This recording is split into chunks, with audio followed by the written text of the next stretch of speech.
On va lancer une prévisualisation pour admirer. Waouh, vous voyez comment c'est déjà assez réaliste. Vous voyez qu'en réalité, ce résultat est même largement suffisant. En à peine 30 minutes. Voici la villa sur laquelle on va travailler aujourd'hui. Il s'agit là d'une villa d'architecte dont la source vient de ArchDaily, le site web ArchDaily pour ceux qui connaissent. Pour suivre ce tutoriel, j'ai préparé pour vous une modélisation complète de la villa en question. Donc c'est disponible dans le lien de la vidéo en description. Et bon, pour ceux qui n'auront pas accès au lien, pourront tout simplement utiliser n'importe quel projet et suivre la vidéo.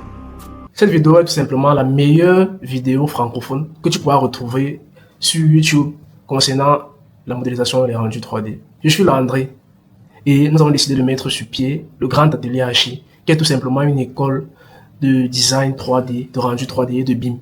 Grâce à mes 7 ans d'expérience dans le domaine de la 3D, j'ai pu acquérir plusieurs compétences, entre autres la modélisation 3D sur un logiciel comme 3ds Max, SketchUp, Archicad, Revit, Blender, Rhino et autres. Et également le rendu 3D réaliste, surtout avec Corona Render, V-Ray, Inkscape, D5 Render et plein d'autres. Donc en gros, la création de cette chaîne m'a été réclamée par mes abonnés TikTok qui s'est indigné du fait que sur le YouTube, on peine à trouver des vidéos tutoriels de qualité. Donc, nous avons décidé donc de mettre sur pied cette chaîne YouTube. J'espère que vous serez satisfait et que vous allez apprendre 2-3 trucs. Revenons donc à notre tutoriel. Je vais vous présenter rapidement la scène. Là, j'ai pris la peine de modéliser chaque élément de manière séparée pour qu'on puisse travailler aisément. Donc là, vous voyez, chaque élément est séparé, dalles, sol, voyez, même les espaces jardins qui sont là sont séparés. Donc ça, c'était une petite précision. Donc prenez la peine, vous devriez, pour pouvoir produire un rendu de qualité, il faut une modélisation également de qualité. Alors, pour positionner la caméra, pour cela, on va passer en vue de avec la touche T de notre clavier. Ensuite, on va maintenir la molette comme ceci. Vous voyez, la main apparaît. On va positionner le projet. Voilà. Maintenant, on va prendre l'outil Corona Cam qui est juste là et on va positionner une caméra. Là, je cible exactement là où je souhaite positionner ma caméra.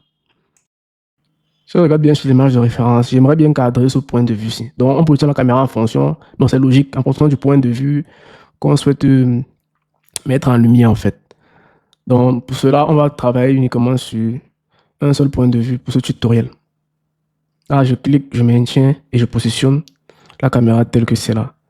Ensuite, je clique sur la touche C de mon clavier pour passer en vue caméra. Ensuite, je vais venir dans wireframe qui est là et je vais quitter le wireframe à default shading. Vous voyez que default shading affiche les textures, alors que wireframe était uniquement le maillage. Maintenant, je vais prendre Dolly Camera qui est là et je vais reculer légèrement ma caméra vers l'arrière, histoire de positionner comme... En fait, je vais essayer de positionner à ma convenance.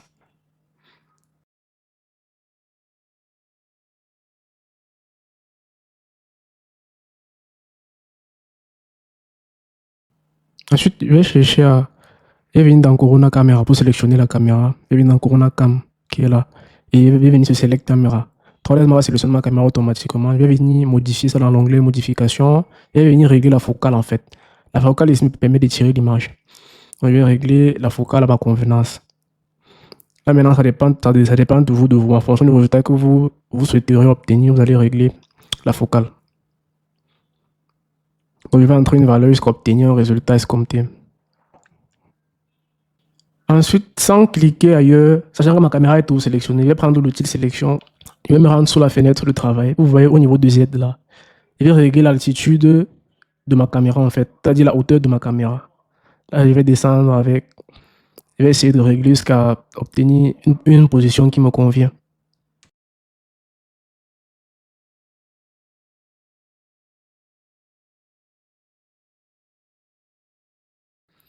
Maintenant, je vais déplacer la cible de ma caméra en venant sur Corona Cam encore et venir Select Camera Target. Je vais pouvoir maintenant déplacer légèrement vers le haut. J'aimerais l'aligner avec l'horizon. Donc, je vais déplacer légèrement comme ça. Voilà. Ensuite, je vais encore sélectionner ma caméra, venir dans les propriétés pour modifier. Je vais venir activer Automatic Vertical Tilt. En activant, vous voyez que ça va redresser les lignes verticales de mon projet.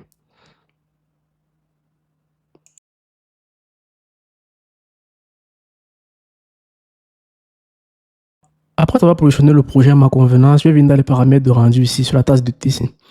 Et je vais venir sur Output Size qui est là. Je vais cliquer là et je vais choisir Custom. Maintenant, je vais régler la dimension de l'image de mon rendu.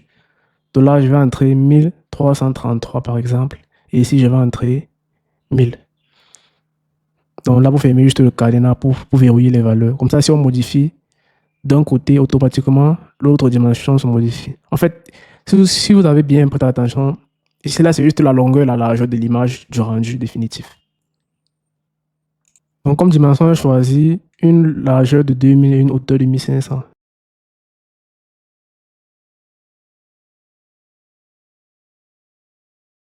Maintenant, si je clique sur le raccourci Shift F de mon clavier, vous voyez qu'il y a une fenêtre qui apparaît. Cette fenêtre-ci correspond à la fenêtre de mon rendu, en fait. Donc, cette fenêtre en jaune, c'est la fenêtre de mon rendu. Je vais essayer maintenant de centrer mon projet sur l'image de rendu, en fait. Je vais essayer de centrer, de bien m'assurer que c'est bien centré. Comme ça, lorsque je vais faire le rendu, ça sera propre, en fait. Maintenant, il y a quelque chose d'embêtant. On réalise qu'il y a l'ombre sous la dalle. Donc, pour désactiver ça, on va venir juste sur Default Setting, cliquer. Maintenant, là-bas, on va venir sur Viewport Preference, Settings. Maintenant, Default Light, on va prendre 2 au lieu de 1. Là, maintenant, vous voyez que l'ombrage qui se créait sous la dalle a disparu. Maintenant, lorsque vous travaillez sur 3ds Max, prenez toute la peine d'enregistrer. Soit vous venez ici sur File, Save, soit vous cliquez juste CTRL S sur votre clavier. Non, l'étape suivante va consister à appliquer les textures. On va commencer par appliquer d'abord les textures sur la dalle, ensuite sur les autres éléments. Donc, on va aller de manière successive. Pour cela, je vais sélectionner la dalle en cliquant dessus. Je vais venir sur la bibliothèque de Corona qui est là, Cosmos Browser. Je vais cliquer dessus. OK. Voilà la bibliothèque. Ensuite, je vais chercher la texture qui va me convenir. On va aller sur Materials. On va venir là sur Concrete. Voilà, béton, pour ceux qui ne connaissent pas. Maintenant, au lieu de parcourir les textures en un, j'avais déjà filtré. Donc, je vais aller sur les textures que j'ai likées. Et je vais importer la texture, vous voyez la texture blanche avec les motifs et les pointillés dessus. Je vais cliquer sur la flèche verte. Automatiquement, ça va appliquer sur ma dalle. Maintenant, si on regarde bien l'image de référence, on rend compte que les petits pointillés noirs sont bien visibles, contrairement à ce que j'ai comme matériau chez moi. Maintenant, je vais appliquer le modificateur UVW sur la dalle en question. Je viens dans l'onglet modifier qui est là. Vous voyez cet onglet ici. Je vais appliquer UVW entrée. Vous voyez le premier UVW map, c'est ça que j'applique. Maintenant, vous voyez que ça a changé l'échelle de la texture sur mon objet. C'est maintenant plus large. Maintenant, le défi, ce sera de régler cette échelle-là sur l'objet en question. Je vais cliquer d'abord sur Box. Ensuite, je vais venir sur Real World, cliquer Real World Map Size. Et cela, c'est l'option par défaut. Si maintenant Real World Map Size ne fonctionne pas, vous désactivez. Vous voyez que je n'ai pas l'effet escompté en fait. Donc, je vais désactiver Real World Map Size. Et je vais maintenant rentrer dans la bibliothèque Corona pour chercher exactement les dimensions de la texture. Donc, je vais cliquer pour agrandir sur voilà, sur la loupe qui est là et je vais regarder les caractéristiques. On a Concrete White 100 cm. Donc, je vais maintenant entrer les 100 cm dans les dimensions de la texture dans le modificateur. Vous voyez. Ensuite, entrer. Vous voyez que actuellement ça a modifié à ma convenance. Donc là, c'est OK. C'est super. Donc, je vais maintenant répéter la même opération pour les autres éléments. Ainsi de suite. Donc, maintenant, je vais d'abord masquer ceci. Hide Selection. Donc, je fais un clic droit, je passe sur Hide Selection. L'idée ici, c'est de masquer au fur et à mesure. Donc, dès qu'il est fini de traiter un objet, je masque et ainsi de suite. On continue avec les sols. Donc, maintenant, je vais maintenir CTRL, cliquer sur chaque terrain qui est là. Donc, premier, le plus grand, ensuite les petits.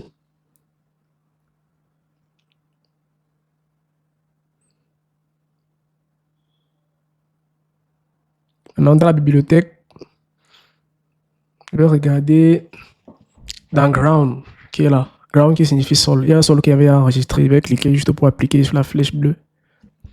Ensuite, vous voyez que l'échelle n'est pas respectée. Il va encore aller régler ce qu'on appelle le UVW, le modificateur qu'on a utilisé tout à l'heure pour le dallage.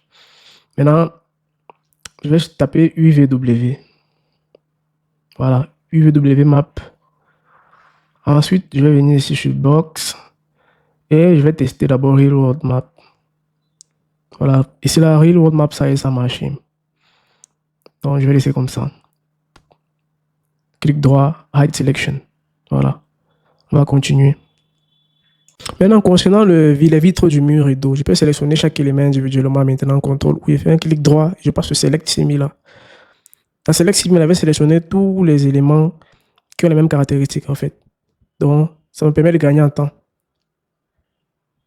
Par la suite, pour créer la texture vitrage, je vais venir ici dans l'éditeur des matériaux de 3ds Max.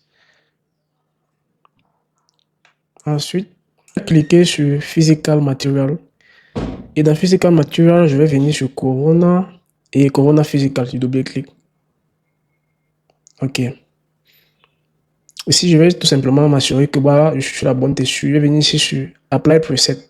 Comme preset, je vais choisir Glass. Pour appliquer, je vais juste cliquer ici. Maintenant, je fais un clic droit, Hide Selection encore.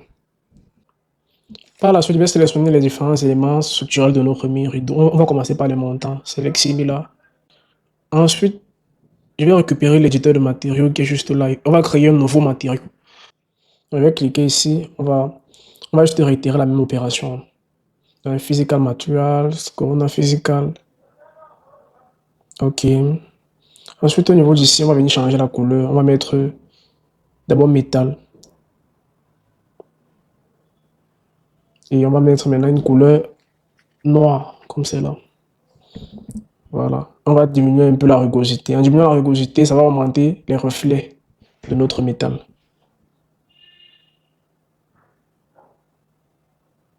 Dès que c'est OK, on applique. On va sélectionner les éléments restants et on va appliquer la même texture. Voilà. Maintenant, clic droit, on masque. Select Similar. Clic droit, on masque. Ensuite, il y a cet élément également en béton. Donc, je vais appliquer le béton, la texture béton de notre dallage dessus rapidement. Voilà, clic droit, Hide Selection. Maintenant, en ce qui concerne la texture béton, si on observe bien les images de référence, qu'est-ce qu'on a? On a un style de béton, il est là, béton, vous voyez, un béton branché. On voit même les trous du coffrage. Et on a une teinte qui est rosâtre avec un dégradé. Donc, on va essayer de simuler ça avec Corona Render. Bon, je vous explique le plan. L'idée ici sera de tout d'abord chercher une texture béton qui s'apparente à l'aspect béton qu'on a sur nos images de référence. Ensuite, on va essayer d'appliquer une teinte dessus dans le logiciel. Donc tout d'abord, je vais sélectionner la dalle et je vais chercher une texture dans la bibliothèque que je vais appliquer sur la dalle en fait. Voilà, voici une texture béton que j'avais enregistrée qui s'apparente à ce qu'on a sur l'image de référence. Maintenant, dans les propriétés, je vais chercher encore UVW comme d'habitude. Et je vais venir ici sur Box et je vais tester d'abord Railroad. Railroad ici a l'air de marcher. Par contre, l'échelle de la texture sur mon projet ne correspond pas à la dimension qu'il y a sur l'image de référence en fait. Donc, je vais un peu gérer l'échelle de la texture en question. Donc, je vais entrer manuellement certaines valeurs. L'idée, c'est qu'on ait en fait à peu près les mêmes plaques. Vous voyez les plaques qui se répètent sur la surface de notre dalle là. On doit avoir les mêmes dimensions en fait. Un peu comme le carrelage. On doit retrouver, en fait, ça doit se rapprocher beaucoup plus de ce qu'on a sur l'image de référence. Donc, je vais sélectionner Gizmo et je vais déplacer légèrement comme ça. Je vais déplacer la texture sur mon objet pour que ça puisse matcher avec ce qu'il y a sur l'image de référence.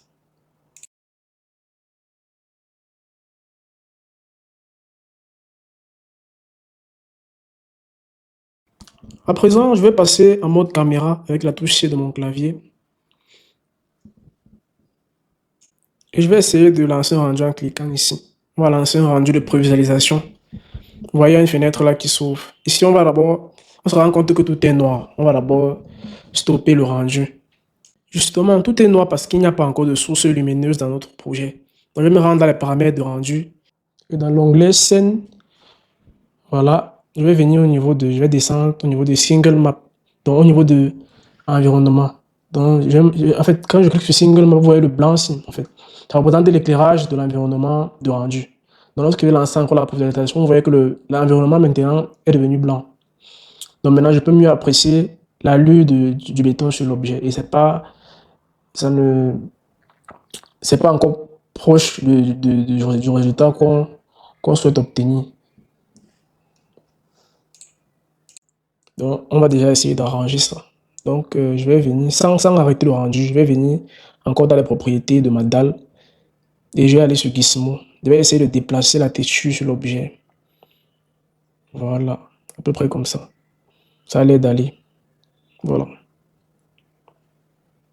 Ensuite, on va venir ici, cliquer ici, là, et on aura accès à un second Material Editor, un deuxième éditeur de matériaux. Ceci a l'avantage d'être beaucoup plus large, en fait, comme un tableau.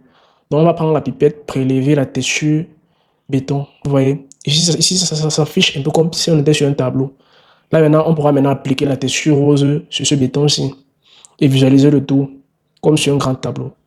Donc, pour créer la texture rose, je vais faire un clic droit, venir sur Materials et aller sur Corona qui est juste là, Corona Physical.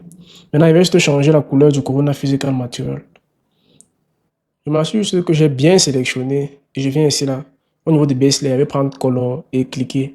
Vous voyez, la palette de couleurs s'affiche. Je peux soit régler manuellement, soit venir sur l'image de référence. Vous voyez, et je vais prendre l'outil, la pipette qui est juste là, et je vais prélever la texture rose. Pour ceux qui n'ont pas l'image, vous pouvez juste régler manuellement. C'est la même chose. Donc, je vais juste régler manuellement ma texture rose.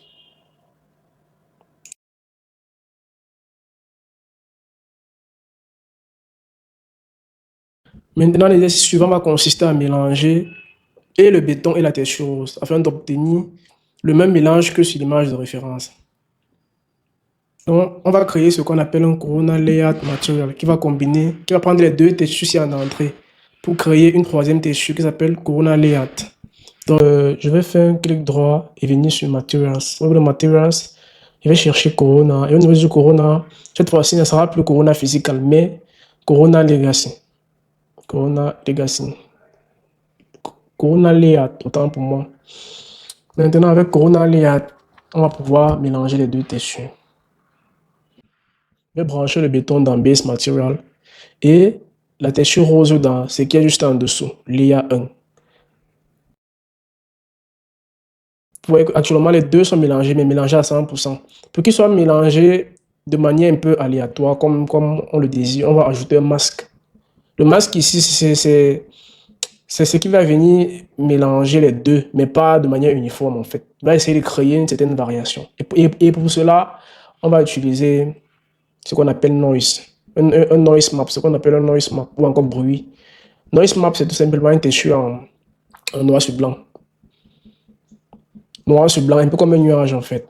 Donc, on peut dire que si le noir, par exemple, représente le béton, le blanc va représenter la teinte rose. Et c'est comme ça que les deux, en se mélangeant de manière aléatoire, comme un nuage, vont créer les variations qu'on a sur l'image de référence. Je vais donc brancher mon bruit sur masque 1. En branchant sur masque 1, vous voyez déjà la différence qui se prononce sur la prévisualisation. Vous voyez? Donc, d'un côté, on a le béton, d'un côté, on a la teinte rose. Maintenant, en sélectionnant le bruit, on va essayer de jouer avec les paramètres pour obtenir un résultat réaliste. Donc, offset, je vais d'abord entrer 5, 5, 5 partout. Offset ici nous permet juste de mélanger un peu plus la texture. Maintenant, blur offset ici règle un peu le dégradé entre la couche rose et le béton. Donc, c'est un peu ça.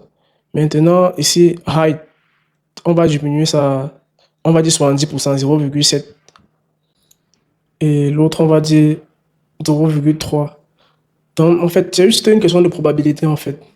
0,7, c'est la probabilité de la texture béton. 0,3, la probabilité de la teinte. Donc, la probabilité d'apparition. Maintenant, ici, size, ici, c'est juste la dimension ou encore la largeur de la texture bruit ici, sur notre objet. En fait, c'est juste la dimension de cette texture-ci. Et plus elle sera large, plus les marques seront visibles sur le mur, en fait. Plus elle sera minuscule, plus les marques seront peu perceptibles sur le mur. Maintenant, on remarque que le mélange n'est pas effectif. On voit là, il y a des endroits où le béton encore glisse, comme si on avait juste peint la teinture à quelques endroits. On ne ressent pas encore le mélange, en fait. Donc, pour pouvoir vraiment mélanger, rappelez-vous, je vous avais dit que le noir ici représente le béton et le blanc représente la teinte. Donc, si je clique sur le noir et je augmente un peu le blanc, vous allez vous rendre compte que automatiquement, il y aura une teinte, une couche de teinte qui va s'ajouter sur la texture béton, là, en fait. Et maintenant, si je clique encore sur la teinte, je mets le noir, vice-versa. Vous allez vous rendre compte que ça va également, il y aura une légère texture béton qui va s'ajouter sur ma teinte. Donc, vous voyez que le mélange, c'est un peu amélioré, en fait. Maintenant, pour que le mélange soit effectif, on va juste venir ici sur Tiling et on va passer tout à 0. Clic droit, clic droit, clic droit. Vous voyez que maintenant, le mélange a été effectif. On ne distingue plus les deux couches individuellement, mais on a l'impression qu'on a affaire à une seule texture, mais avec une nuance de béton et une nuance de teinte. Maintenant, pour appliquer, on sélectionne juste l'objet, on sélectionne la texture, on clique sur la touche A de notre clavier. Maintenant, on va lancer une prévisualisation encore pour voir où on en est. Dans la fenêtre de rendu qu'on juge en fait la texture en question. Maintenant, moi déjà, à ce niveau, je pense que c'est assez intéressant comme résultat. Maintenant, il y a un dernier détail. Pour plus de réalisme, on doit pouvoir simuler voir les imperfections qu'on a sur la surface là. Vous voyez par exemple sur les extrémités, sur les sommets de notre dalle, on a certaines imperfections blanches. Donc on doit pouvoir recréer ça en fait dans Corona Render. Là maintenant, je vais arrêter le rendu, je vais fermer la fenêtre. Je vais revenir dans mon éditeur de matériaux. Je vais vous montrer un truc sur le projet de référence.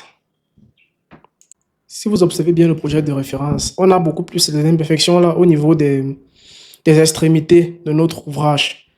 Donc, au niveau des angles saillants et entrants. Donc, pour pouvoir simuler ça dans Corona Render, on va d'abord dupliquer dans un premier temps la texture béton qui est là. Donc, je vais balayer en sélectionnant l'ensemble comme ça.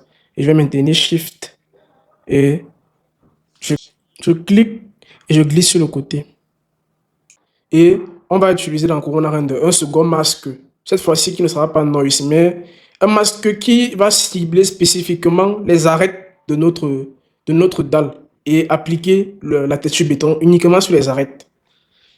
Pour cela, je vais relier ma texture béton au niveau du masque de layer 2, layer 2, de calque 2. Ensuite, clic droit et je vais chercher dans masque Corona et je vais aller sur Corona AO, dans l'occlusion ambiante de Corona. Donc, je vais relier ça maintenant sur masque 2. Voilà. Comme j'expliquais tout à l'heure, un masque a généralement deux couleurs, noir et blanc. Et si par exemple, dans notre cas, le blanc représente la texture béton qui est censée aller sur les extrémités, le noir va représenter la texture béton teintée. Donc, je vais venir ici, là, dans les propriétés, je vais essayer de swiper parce que dans notre cas, retenez bien ceci, c'est que la couleur noire doit être dominante parce que le noir représente une rebéton teintée. Et c'est elle qui doit être dominante en fait. Et le blanc est censé représenter les extrémités qui sont attaquées par l'usure en fait. Donc en gros, c'est ça. Lors du mélange, vous allez observer attentivement. Je lance un rendu de prévisualisation pour observer le résultat. Bon, c'est pas encore très visible. Donc on va encore modifier 2-3 paramètres. Comme par exemple au niveau d'ici, Color Sprite, on va modifier un peu. Et c'est beaucoup plus l'altération en fait de la texture en fait. C'est toujours un effet. Et il y a surtout Calculate From. On doit toujours venir ici vérifier que c'est outside, c'est intérieur-extérieur en fait. Parce que l'occlusion ambiante peut se créer sur les angles concaves comme sur les angles convexes. Donc vous êtes toujours censé vérifier que c'est inside et outside, pas seulement outside. Donc rapidement, je vais changer. Bon, ici également, on va mettre en blanc. Et ici, on va mettre en pur noir. Histoire que les angles là ressortent bien avec la texture de béton, que ce soit bien tracé en fait.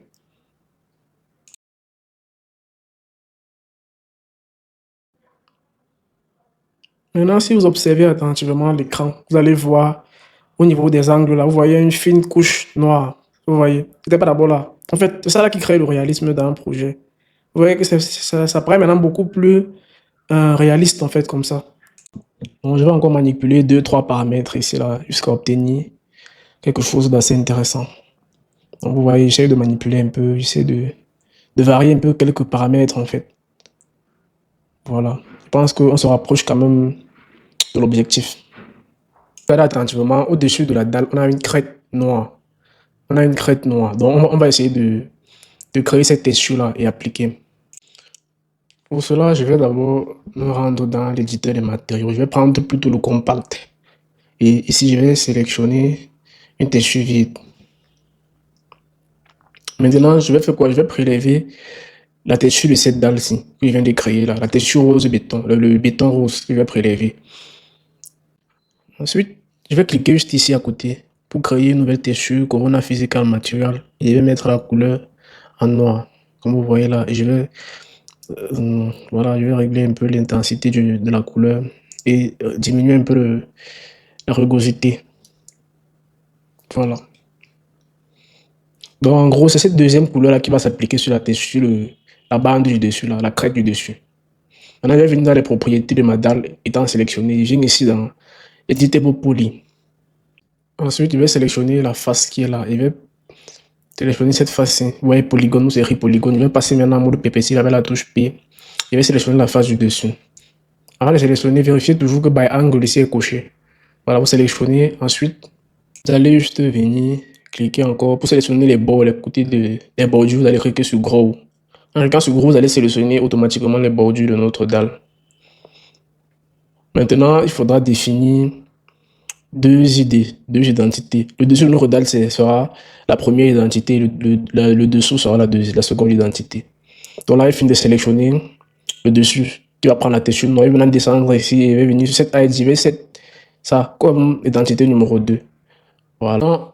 Maintenant, on a deux catégories de surface. Une catégorie qui est identité numéro 1, qui va aller avec le béton rouge. Et l'autre catégorie qui est la texture étanche noire, juste au-dessus de la dalle. Maintenant, on va créer un nouveau matériau qu'on appelle Multi-Sub-Object. Multi-Sub-Object ici nous permet d'appliquer plusieurs textures sur un seul objet en fait. On va venir sur cette nombre, je vais entrer 2, puisqu'on a seulement 2 textures. Et là, je vais venir remplacer par la texture correspondante. Voilà, ici, on a le rouge sur le 2 et ici, on a le noir sur le 1. OK. Maintenant, pour appliquer, on s'assure que notre dalle est sélectionnée. Voilà, je sélectionne ma dalle et j'applique dessus. Actuellement, c'est inversé. Rectifier le tir, on va juste venir ici sur l'éditeur des matériaux. On maintient, on dépose là et puis on clique sur Swap. OK. Automatiquement, va inverser la texture et puis on lance la visualisation pour admirer le résultat. Donc voilà à peu près comment créer une texture, on va dire complexe dans Corona Render.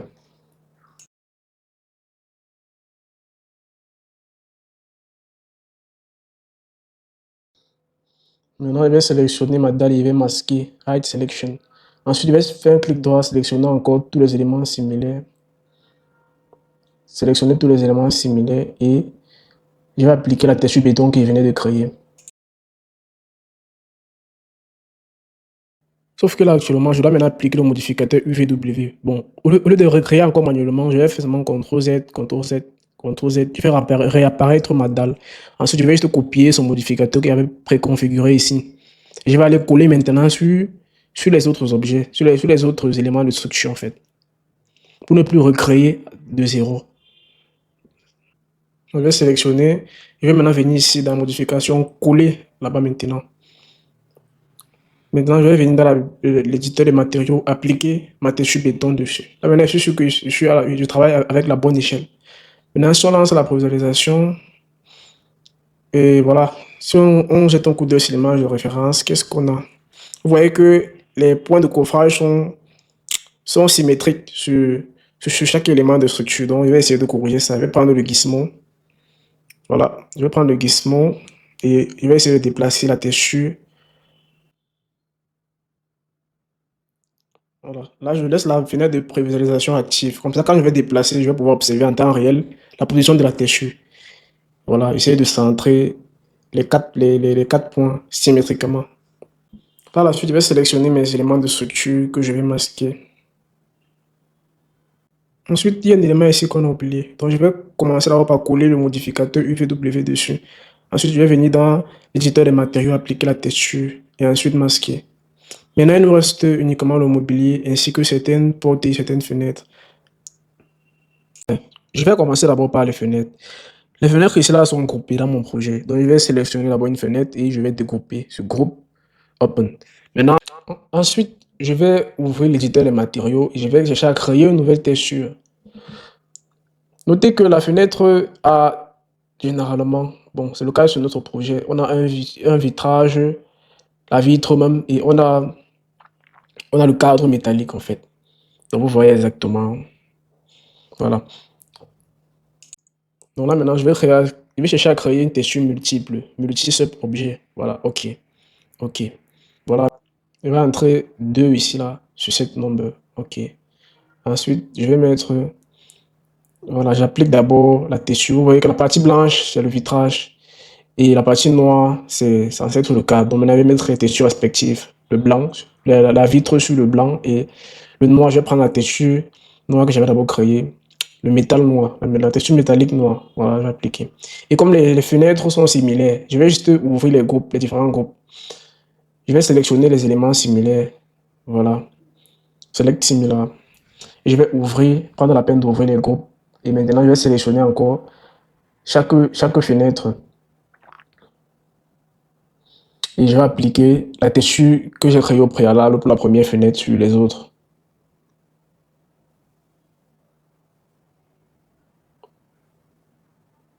Maintenant, les éléments sur la fenêtre, on dirait des linteaux, des éléments décoratifs. Bon, on va sélectionner, on va appliquer la texture métallique dessus. Voilà.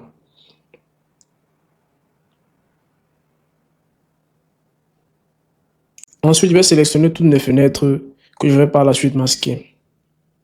Maintenant, en ce qui concerne le mobilier, on va appliquer les textures uniquement sur les meubles qui seront visibles depuis l'extérieur de notre projet. Donc, on n'a pas besoin d'entrer dans beaucoup de détails. Donc, je vais appliquer quelques textures aléatoirement comme ça. Je vais sélectionner les différents meubles, le mobilier salon et la salle à manger. Je vais appliquer une même texture dessus. Voilà, celle-ci pourra faire l'affaire. Pour le plan de travail, je vais juste appliquer une texture marbrée dessus en fait.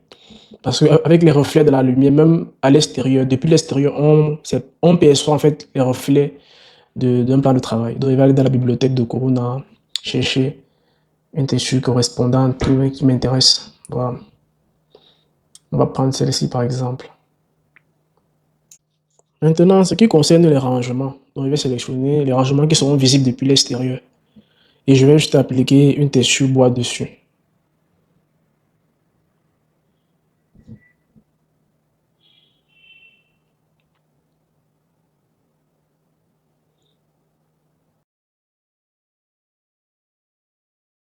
Maintenant qu'on a fini d'appliquer les différentes textures sur les différentes surfaces, on va juste venir ici, sur cette icône-ci, le petit écran qui est juste là.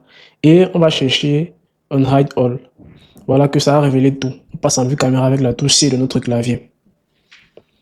Voilà à peu près le résultat. On va lancer une prévisualisation pour admirer. Waouh, vous voyez comment c'est déjà assez réaliste. Si tu as suivi ce tutoriel jusqu'ici, ça signifie que tu seras forcément intéressé par notre formation Express 3ds Max Corona. Le lien est juste en description de cette vidéo. Vous voyez qu'en réalité, ce résultat est même largement suffisant. En à peine 30 minutes. Bon, maintenant, on va essayer d'ajouter de la végétation. Pour reproduire un environnement réaliste, on va profondément s'inspirer de l'image de référence. Vous voyez là, par exemple, on a les clôtures, on a les buissons, vous voyez même la couleur de l'herbe. Donc, on va essayer de mimiquer ça maintenant dans notre projet. Là, on commence par chercher le modèle 3D de ma clôture qui est juste là, dans ce dossier. C'est disponible sur le lien dans la description. Donc, je vais chercher le modèle 3D qu'on a de ma clôture et je vais juste tirer et déposer dans ma fenêtre de travail. Voilà. Mesh file. Voilà ma clôture. Maintenant, je vais rapidement disposer ça sur le périmètre de mon projet en fait.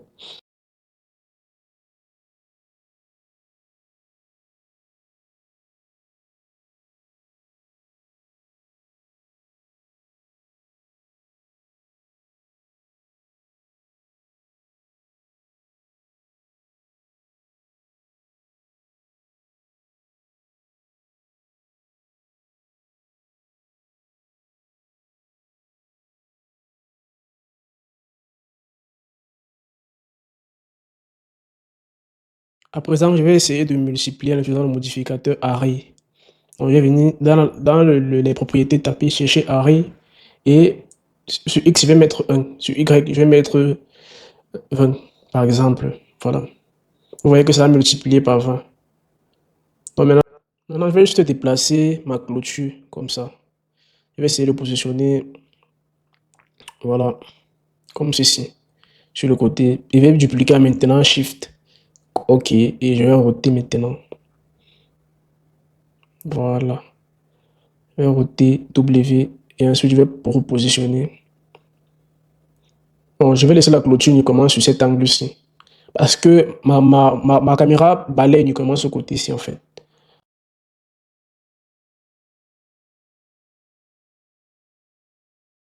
Actuellement, je vais essayer de distribuer les gazons, la pelouse. Pour cela, je vais venir dans la bibliothèque Corona, qui est juste là. Voilà. Et j'ai la possibilité de venir dans végétation, dans preset et surface. Et de là, je vais désactiver le filtre que j'avais mis. Voilà.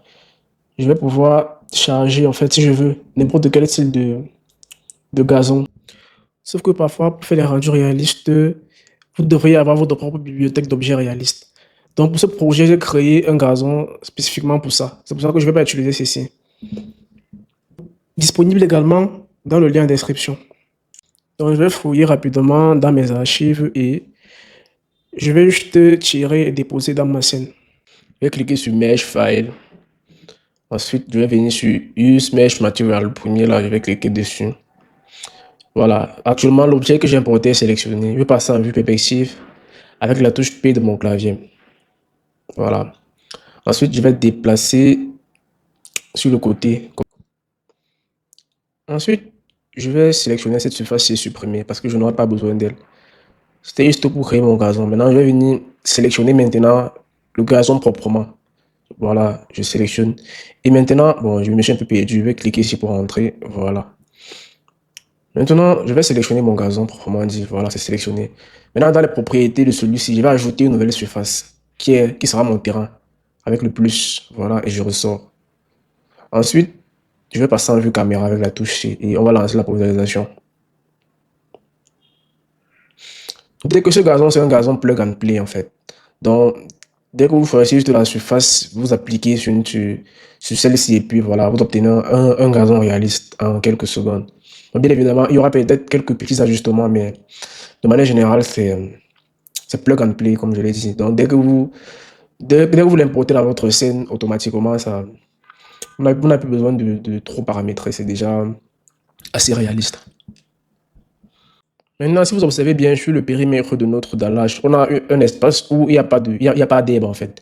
Donc, on va chercher à nettoyer ça en fait. Donc, sur tout le périmètre de notre bâtiment, on va tracer un rectangle avec l'outil de rectangle.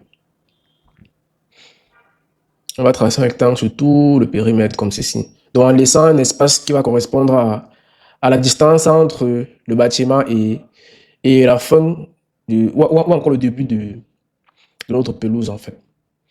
Donc, je vais venir arrondir les angles ici, là, sur corner radius. Donc, je vais augmenter jusqu'à, vous voyez que plus je augmente, plus arrondir les angles de mon rectangle. Voilà, je suis satisfait. Maintenant, je vais encore sélectionner mon tas d'herbe qui est là. Et dans les propriétés, voilà, je vais venir ici, là. Vous allez scroller jusqu'au niveau de area, surface. Vous allez venir ici sur exclure. Donc, on va exclure le rectangle qu'on vient de dessiner, en fait. Ouais, si je clique sur le rectangle, voilà, automatiquement, ça a nettoyé tout le gazon qui se trouvait sur le périmètre de mon projet. Maintenant, en ce qui concerne les buissons, on va aller chercher dans notre bibliothèque un buisson avec un feuillage qui match parfaitement avec notre gazon. Si vous regardez bien sur l'image de référence, vous allez vous rendre compte que la végétation de manière naturelle match toujours. En fait, généralement, le gazon, que ce soit en hiver, en été ou en automne, ont généralement le même thème, ou encore les mêmes couleurs, les mêmes caractéristiques, feuilles mortes, feuillage vert en fonction des saisons et autres. Donc, on va venir dans la bibliothèque chercher un buisson qui correspond à notre gazon, là, en fait. Donc, au final, j'ai opté pour ce modèle ici. Donc, je vais importer ça dans mon projet. Et normalement, il faut une variété d'au moins 3 voire 4. Donc, j'ai importé, ouais, j'importe le même style en fait. Les buissons de même nature. Voilà. Donc, c'est ça qu'on va distribuer sur le périmètre de notre clôture.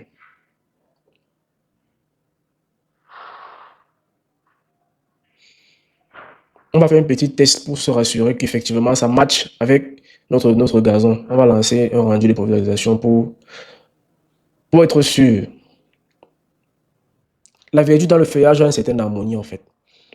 Vous voyez que ça match quand même par rapport à notre gazon. Vous savez que le gazon est plus clair parce que bon, il est plus exposé à la lumière, contrairement au feuillage des buissons. Donc je sais, ok, je vais repartir dans ça sur le long de ma clôture.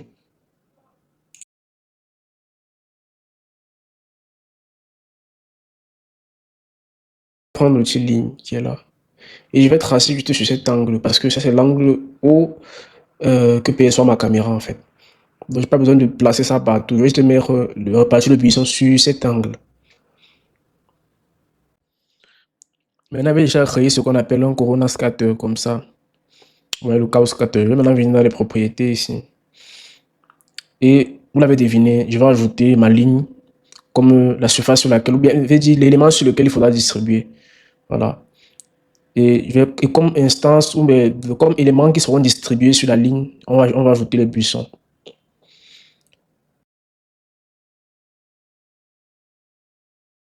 Ici, et je vais choisir One Day on Spline pour dire à Corona que c'est sur la ligne que je suis en train de distribuer, pas sur une surface. Voilà. Ouais, la distribution est effective. Maintenant, je vais venir ici, activer Avoid Collision. Avoid Collision ici va créer une certaine distance entre les éléments pour qu'ils ne se touchent pas en fait. Voilà. Par contre, je vais diminuer le pourcentage d'avoid collision. À 100%, aucun élément ne se touche dans ma distribution. Maintenant, à 40%, ils vont se rapprocher un peu plus. Donc, c'est ça l'idée. Maintenant, sur l'onglet transformation, transformation, ça me permet de, comme son nom l'indique, transformer chaque élément de ma distribution, que ce soit par la rotation, par les différences en termes d'échelle, par la translation. Donc ici, je vais changer la translation 5 cm, 10 cm, ça dépend de vous. Donc, la rotation, c'est déjà bon. Par rapport à 360 degrés, je pense que ça, c'est déjà OK. Maintenant, l'échelle ici, je vais essayer d'agrandir un peu en variant les différentes dimensions. 150, 200. Donc là, maintenant, en fonction de vos projets, l'échelle ici va dépendre du résultat que vous souhaitez obtenir. Sur l'échelle ici, ce qu'il faut comprendre, c'est que si la plus grande dimension, par exemple, c'est 250, la plus petite dimension ici sera 200. Donc, en gros, c'est du plus petit au plus grand. Donc, du min au max. Voilà, maintenant lancer une prévisualisation pour voir le résultat. Vous voyez qu'actuellement, c'est intéressant, sauf que ça flotte un peu. Donc, ce qu'on va faire, c'est on va juste diminuer notre fenêtre et on va essayer de sélectionner la ligne et descendre légèrement avec elle.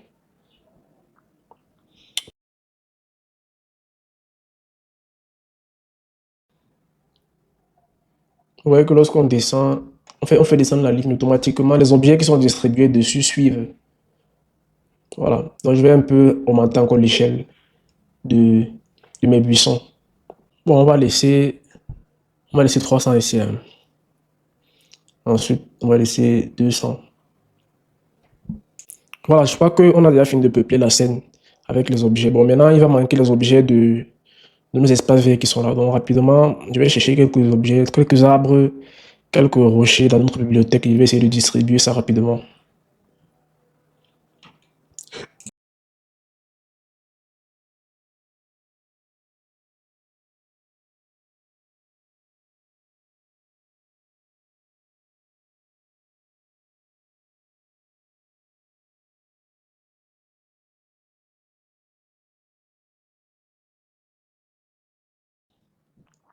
J'ai choisi en fin de compte quelques arbres, quelques fleurs, quelques rochers que j'ai déposés là.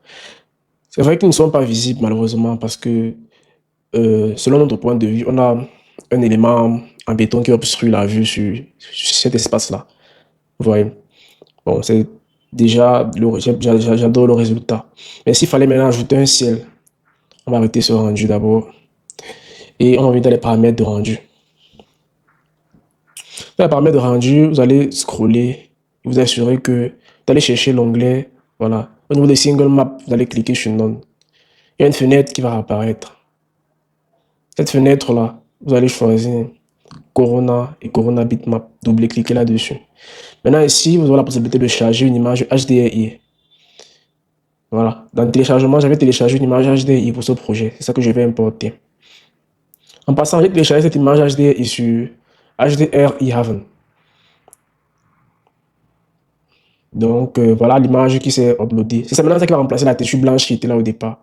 Maintenant, je vais activer Corona High Quality ici pour le débruiteur. Voilà. Et les paramètres de rendu ici, je souhaite faire un rendu 4K. Donc, je vais entrer 4000 ici. Automatiquement, ça doit être 3000 en bas. Bon, je vais rectifier l'erreur de calcul. 4000, on va désactiver le cadenas. 4000, 3000. Voilà. Avec la scène, c'est assez obscur. À vrai dire, je préférais même la scène sans ciel. Parce que rien que le fond blanc, là, c'était déjà assez intéressant en fait. Mais bon, si, pour ceux qui souhaiteraient ajouter un ciel, c'est comme ça qu'on fait. Bon, maintenant, on va essayer de roter un peu le ciel là.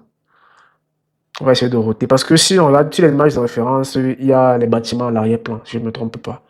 Il y a les maisons. Donc, on va essayer de roter le ciel jusqu'à. Voilà, je vais ouvrir l'éditeur des matériaux. Et depuis la fenêtre de paramétrage des rendus, je vais venir ici. Et je vais voilà, choisir un slot vide. Voilà. Et je vais maintenir l'image HDRI qui est là. Avec le clic gauche, je glisse. Je veux copier comme instance. Voilà. OK. Maintenant, j'aurai la possibilité ici de régler l'angle de mon image en fait. Donc, je vais tourner jusqu'à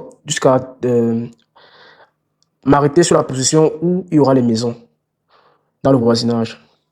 Donc, je vais juste roter jusqu'à ma convenance. Donc, vous allez entrer des valeurs au fur et à mesure. Donc, même ce point de vue n'est pas mal.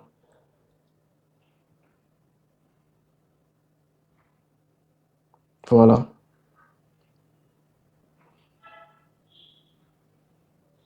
Voilà. Ce point de vue-ci aussi n'est pas mal. C'est assez intéressant. Rapidement maintenant, je vais me rendre dans la bibliothèque de Corona. Il va ajouter quelques réglettes dans la maison.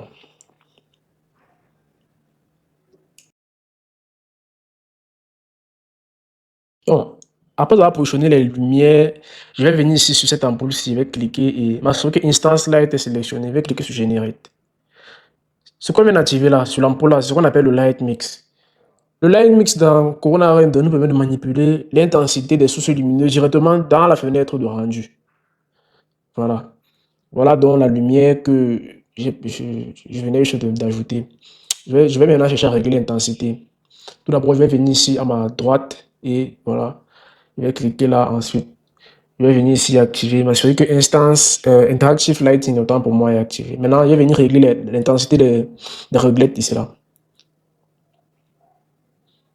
Voilà. Il peut même changer la couleur si je veux. Maintenant, je vais régler également le ciel. C'est vrai que la couleur du ciel, c'est là, j'aurais opté pour le ciel blanc.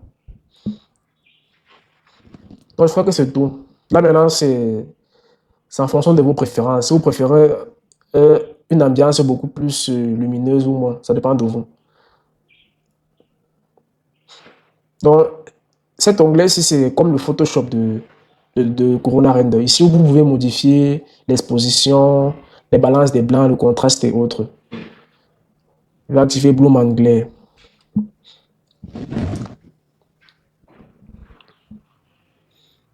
Ensuite, il va ajouter ce qu'on appelle un LUT. Un LUT, c'est comme un filtre, en fait.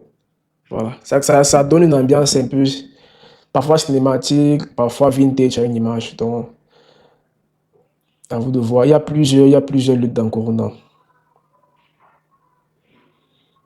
Donc, je crois que c'était tout pour ce tuto.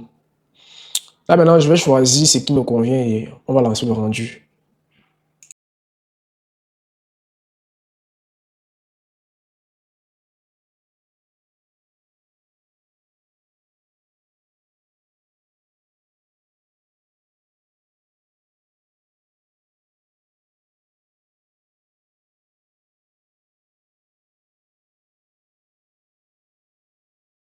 Vous allez maintenant cliquer sur Stop et venir ici sur Render pour lancer le rendu.